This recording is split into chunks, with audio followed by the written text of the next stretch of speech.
Alright, meron naman po tayong mga gustong talakayin ngayong araw. Ito po yung patungkol sa di manoy viral video ng isang vlogger na bumili, no, ng isa pong balikbayan na boxes na di manoy nabili niya sa social media, no, na di manoy unclaimed, no, na balikbayan boxes na umani po ito ng samut-saring reaksyon mula po sa mga netizen sa social media.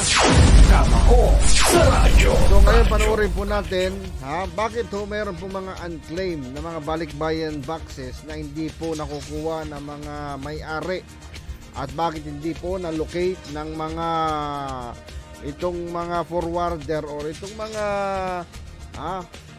kumpanya, no, na pinapadalan ng ating pong mga kababayan. Alam ko mga OFW ho ang nagpapadala ng mga kagaya ho nito. At nakakalungkot na bakit hindi po ito nakiklaim at ibinebenta po, no, ng sinasabing mga agent siguro, no, binebenta sa social media. So ito ay alam ko hindi ho ito bago, no. So sabi nga iimbestigahan daw ito ng Bureau of Customs. Ang tagal-tagal na nito kung pumunta ka dyan sa isang lugar dyan sa may Paranaque, alam ko ito.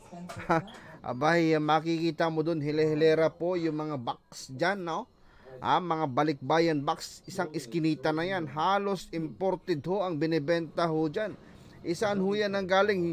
Hindi lamang po ito ang post ng isang vlogger na ito, kundi matagal na ito na problema. Ngayon, pinansin ito ng mga taga-custom, Bureau of Custom, na dahil, alam ko may madadawit at may madadamay dahil sa mga nakakalusot na kagaya ho nito.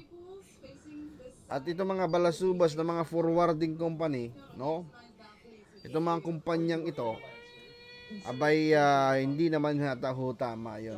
Diba? Pinaghirapan mo yan, ilang buwan ho yan pinuno ng mga kababayan po natin para lamang mapuno yung box na yan at maipadala sa kanila pong pamilya. Panoorin po natin. Vlogger na nag-trending matapos bumili ng hindi na-claim na balikbayan box sa Facebook Marketplace. Pero aminado ang mga otoridad, isa itong problema sa sistema na dapat ayusin para sa kapakanan ng mga OFW. Magbabalita, Simon Gualvez. Habang nagsaswipe nga ako sa Facebook, meron nga ako nakitang isang post na meron daw mga balikbayan box na hindi na daw nakiklaim na mga pinapadalhan. Nagbebenta na pala siya. Usap-usapan ng vlogger na si Alexis Vines na nakabili raw ng balikbayan box mula sa Facebook Marketplace sa halagang 5,500 pesos. Grabe, 5,500 pesos nabili. Samantalang kung tutusin ang isang karton na yan, magkanong halaga po ang nilalaman po niyan. Pero tingnan natin kung talagang ito po ay isang balikbayan box talaga or mga scam lamang na gawa-gawa, no, ng mga nagbebenta sa social media para lamang makarakit. Tingnan natin, tuloy natin. Doon pa raw niya ito sa hindi na binanggit na lokasyon. Base sa nakamarka sa kahon, ipadadala dapat ito sa Negros Occidental 10 taon nang nakararaan.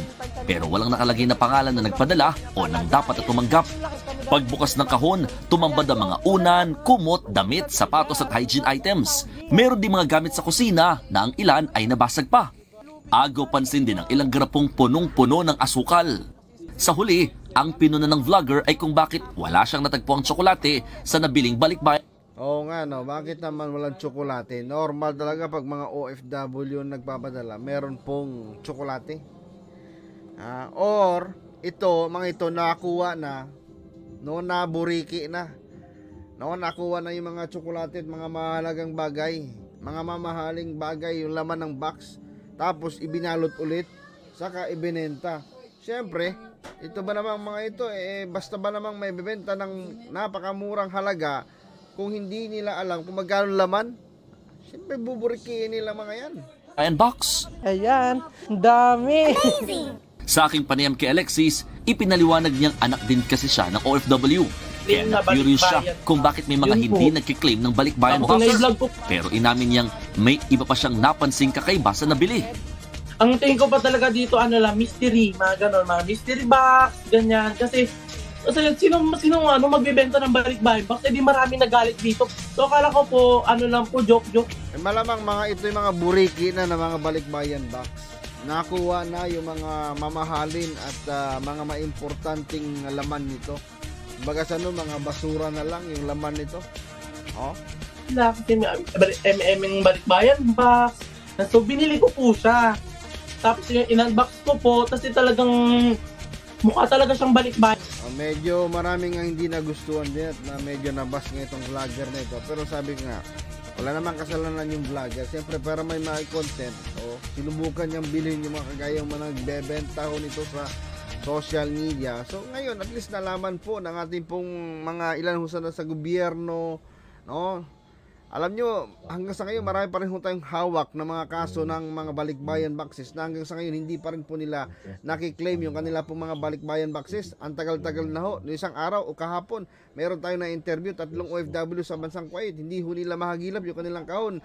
Hindi pa rin ho dumarating yung kanila pong balikbayan boxes, samantala sila po ay nauna na sa Pilipinas.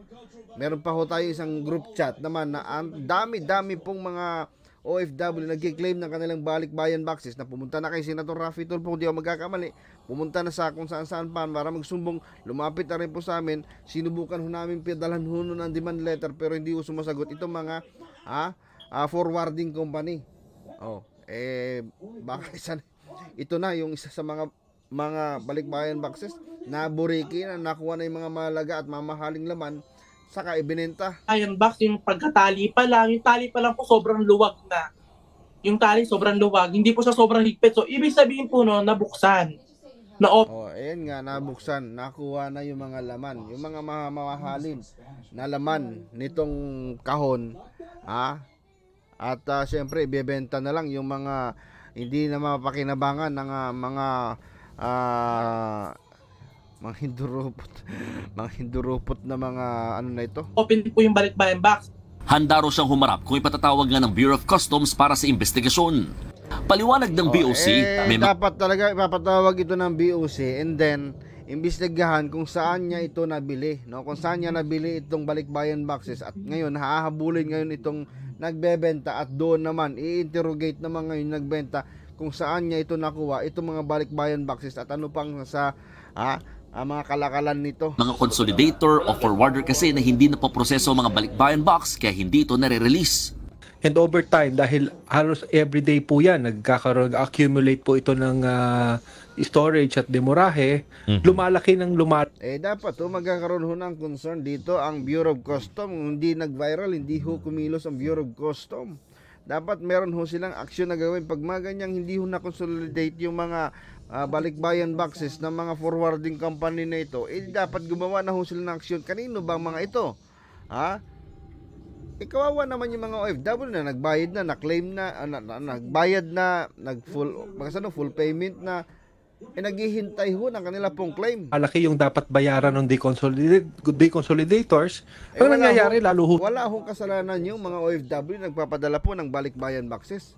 Dapat ang panagutin rito, itong mga forwarding company, yung mga nagmamay-ari nito, sila dapat yung panagutin. Kasuhan, ipakulong. Bakit hindi nyo naayos yan? Isamantalang, ang dami pong naghihintay at nag-claim na kanilang balikbayan boxes, hindi ho sila gumawa ho ng aksyon at hindi ho sila nag-imbestiga. Bakit meron ho mga nakapending at hindi ho nababayaran na mga ganitong uri po ng balikbayan boxes? Kung silang hindi na nagiging interesadong ilabas, no? O bayaran yung mga... Siyempre, yung iba ho kasi hindi na interesadong ilabas dahil, ayaw nila maglabas ho ng pera samantalang yan mga yan, bayad na ho yan, bayad na ho ng mga OFW itong mga balikbayan boxes na ito. Diba? Dapat mag-imbestiga. Containers na naglalaman ng balikbayan boxes. Ikinalungkot ng isang grupo ng mga forwarding company ang viral video. Dapat daw kasi binabayaran na kagad ng buo mula sa ibang bansa ang pagpapadala ng balikbayan box. 100% galing sa kasambahayan. Ibiro mo, pinag-ipunan niya na. Anong binabayaran ng buo? Bayad ho yan lahat ng mga OFW na mga nagpapadala. Bayad ho nila yan, mga forward, yung mga balikbayan boxes na yan. Wala hong nagpapadala na hindi ho full payment yung kanila hong balikbayan boxes, kung magkano po yung charge ng isa pong forwarding company sa ibang bansa, binabayaran po yan ng mga OFW. Wala akong nalalaman na mga hindi ho bayad, no, na mga ganito hong balikbayan boxes na kinukuha po ng mga forwarding company. Isang taon. Tapos, magkano ginastos niya? Binayaran niya. I'm sure binayaran niya yun. Kasi, hindi ako maniniwala doon sa, okay, fly now, pay later eh. Git pa nila, hindi biro ang pagpapadala ng balikbayan box kaya pinapaspasan din nila ang paghahatid nito oras na makalabas sa customs. Kadalasan inaabot ng 6 na buwan hanggang 1 taon ang isang overseas Filipino bago mapuno ang isang balikbayan box. At sabi ng mga forwarding company, pinakamatagal na daw dapat yung hanggang 2 buwan sa kanilang warehouse ang isang item bago ma-deliver kung wala namang aberya. Alright, so hanggang dyan na lang po tayo. Tama ho, dapat di ho tumagal ng ilang buwan. Dapat 1 buwan hanggang 2 buwan po. Dapat ma-receive na ng mga kung sino man ho yung receiver nitong mga balikbayan boxes, kasi full payment na rin ho yan ng mga sender, ng mga OFW na yung iba ho dyan talagang pinaghirapan ho nila ng matagal para mapuno lamang itong mga balikbayan boxes, tapos hindi ho makarating sa kanila pong pamilya, at maging ho sa kanila minsan nauuna pa ho silang umuwi, nakarating ho sa Pilipinas, samantala yung balikbayan boxes nila hindi pa rin dumarating. Yan ho, nakakalungkot. So panawagan natin ho sa gobyerno, dapat tutukan ng gobyerno, dapat imbestigahan rin ho, no? Baka merong mga sabuatan dyan sa Bureau of Customs at sa mga forwarding company na ito.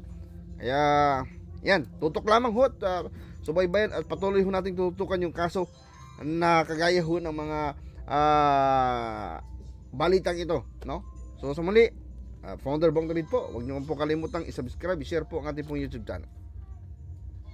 I'm surprised the Marines didn't strip this place for so long. Who's to say they ever found it? This is nowhere near where the Americans invaded.